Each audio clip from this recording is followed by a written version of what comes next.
राम राम मंडळी आणि good morning. तर माझ्या आजच्या नवीन व्हिडिओमध्ये तुमचं खूप खूप मनापासून स्वागत आहे। तर तुम्ही कसे आहात? आय होप मस्त असाल। मी पण मस्त आहे। सकाळी सकाळी निघाली आहे कामावर। तुम्हाला तर माहिती आहे मी जेवण बनवायचं काम करते आणि मी आता चालली आहे कामावर। तर मला आता सध्या एकच काम आहे।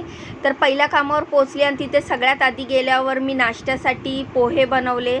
तर मस्तपैकी कांदा पोहे बनवले, तुम्ही बघू शकता खूप टेस्टी पण झालेले। त्यानंतर जी काल मी भाकरी बनवलेली ज्वारीची, रात्रीच्या उरलेल्या ह्या शिळ्या भाकरीची मस्त रेसिपी मी तुम्हाला सांगणार आहे। मला कमेंटमध्ये विचारली होती की ही रेसिपी काय आहे, तर मी आता तुम्हाला शॉर्टकट, काही हार्ड नाही आहे, खूप इझी आहे। भाकरी थोडीशी मिक्सरमध्ये बारीक करून घ्यायची आणि त्यात दह्यामध्ये थोडंसं पाणी टाकून फेटून घ्यायचं।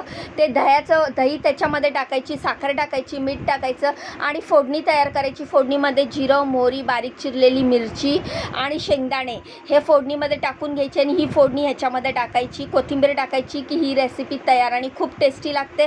त्यानंतर या ताज्या भाकरी केलेल्या आहेत ज्वारीच्या। त्यानंतर अजून भाकरी ताज्या केल्यानंतर ह्याबरोबर काय भाजी बनवली आहे ती देखील सांगते मी तुम्हाला। पण तुम्ही शिळ्या भाकरीची ही नवीन रेसिपी नक्की ट्राय करा, तुम्हाला आवडेल। या भाकरी देखील मऊ आणि मस्त झाल्या होत्या। तर तुम्ही बघू शकता गरगरीत आणि मऊ भाकरी केल्या। त्यानंतर मी वांग्याचं भरीत केलेलं आहे। तर हे वांग्याचं भरीत केलं आणि त्यानंतर पिठलं पण केलेलं। तर आजकाल ह्यांच्याकडे मला ह्या कामावर गावरान जेवण करायला लागतं आहे। तर ह्यांना गावरान रेसिपी माझ्या हातची खूपच आवडायला लागलेली। तर हे 2 वांग्याचं भरीत आहे। मस्तपैकी वांगं भाजून कांदा टोमॅटोची फोडणी टाकून मी हे वांग्याचं भरीत केलेलं आहे। त्यानंतर बनवलेलं आहे पिठलं। तर पिठलं देखील मी बनवलेलं आहे गावरान पद्धतीने। ह्याच्यामध्ये मिरचीचा आणि लसणाचा ठेचा घातलेला आहे, वरून कोथिंबीर टाकलेली आहे। तर आज पिठलं, भाकरी आणि वांग्याचं भरीत असं जेवणाचा मेनू आहे। नाश्त्यामध्ये पोहे आहेत, भात बनवलेला आहे मस्तपैकी कुकरला।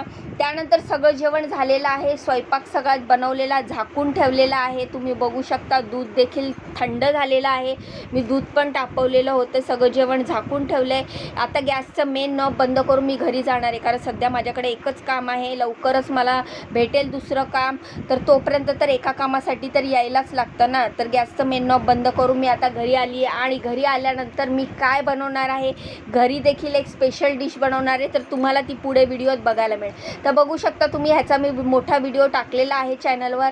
तर चिकन बिर्याणी बनवली आहे मी, खूप फास्ट फॉरवर्ड फिरवला हा व्हिडिओ। तर चिकन बिर्याणीचा कुकर लावला, त्यानंतर घर आवरायला घेतलं, आंबे आणलेले ते धुवून फ्रीजमध्ये ठेवले, नाही तर मुलं असेच खातात। त्यानंतर थोडासा चहा पिला, नंतर बिर्याणी जी टेस्टी बनलेली वासानी, म्हणजे जेव्हा ती बनत होती ना त्याचाच वास एवढा सुंदर येत होता। नक्की ट्राय करा। जाण्याआधी व्हिडिओला लाईक करा, चॅनलला सबस्क्राईब करा। Bye bye.